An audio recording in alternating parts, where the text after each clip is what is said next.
حضرت اکرمہ رضی اللہ تعالیٰ عنہ فیہا یفرق کل امر حکیم کی آیت کے تحت لکھتے ہیں کہ اس رات کو تمام اعمال اللہ کی بارگاہ میں پیش کیے جاتے ہیں اور سارے سال کے معاملات طے کیے جاتے ہیں. سارے سال کے معاملات طے کیے جاتے ہیں. جو سال شروع ہونے والا آئندہ شب برات تک، آئندہ ماہ شعبان تک سارے معاملات، کون جیے گا، کون مرے گا، کس کا رزق ختم کر دیا ہے، کس کا رزق بڑھا دیا ہے، کس کا رزق کم کر دیا ہے. لوگ اپنی تیاریاں کر رہے ہیں. کوئی شادی کر رہا ہے، حدیث پاک میں آتا ہے کوئی شادی کر رہا ہے، کوئی مکان بنا رہا ہے، کوئی اپنی زندگی میں رہنے کے اہتمام کر رہا ہے، لیکن اللہ رب العزت نے اس کا شمار، اس کا نام اردو کی لسٹ میں نہیں دیا ہے. یہ وہ رات ہے کہ جس رات سارے امور طے کر دیے جاتے ہیں، بندوں کے نام لکھ دیے جاتے ہیں. کچھ کو شہید لکھ دیا جاتا ہے، کچھ کو برباد لکھ دیا جاتا ہے، حتیٰ کہ جو حج پر جاتا ہے اس کے بارے میں بھی لکھ دیا جاتا ہے کہ یہ انسان حج کر پائے گا یا نہ کر پائے گا. یہ سارے امور اللہ رب العزت کی بارگاہ میں پیش کیے جاتے ہیں. کب پیش کیے جاتے ہیں؟ ماہ شعبان کی 15ویں رات کو.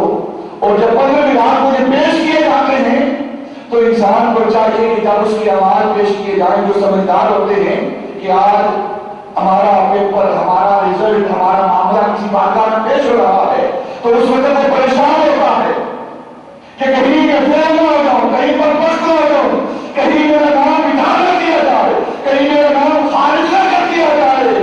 تو وہ روتا ہے، اللہ کی بارگاہ میں عرض کرتا ہے، دعائیں کرتا ہے، التجائیں کرتا ہے، یا اللہ آج قلم تیرے ہاتھ میں ہے، سب کچھ تیرے ہاتھ میں ہے.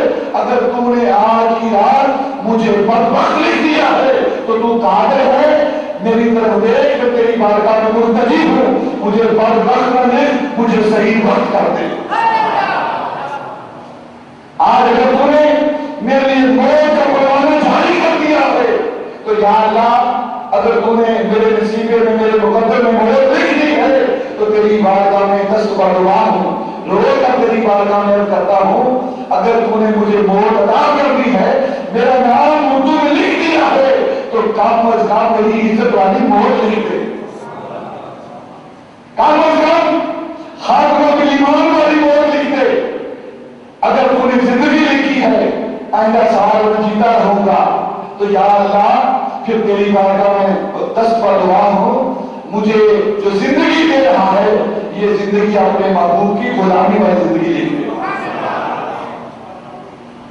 اگر تو مجھے رزق دے رہا ہے، میری قسمت میں رزق لکھ رہا ہے، یا اللہ تیرے خزانوں میں کمی نہیں، آج تو نے رزق لکھا ہے تو یا اللہ میرے نصیبے میں وسیع رزق لکھ دے، رزق حلال لکھ دے.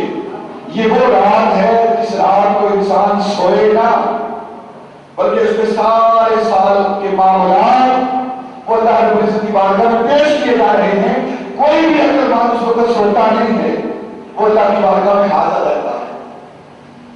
حضرت مولا علی رضی اللہ تعالیٰ عنہ آپ فرماتے ہیں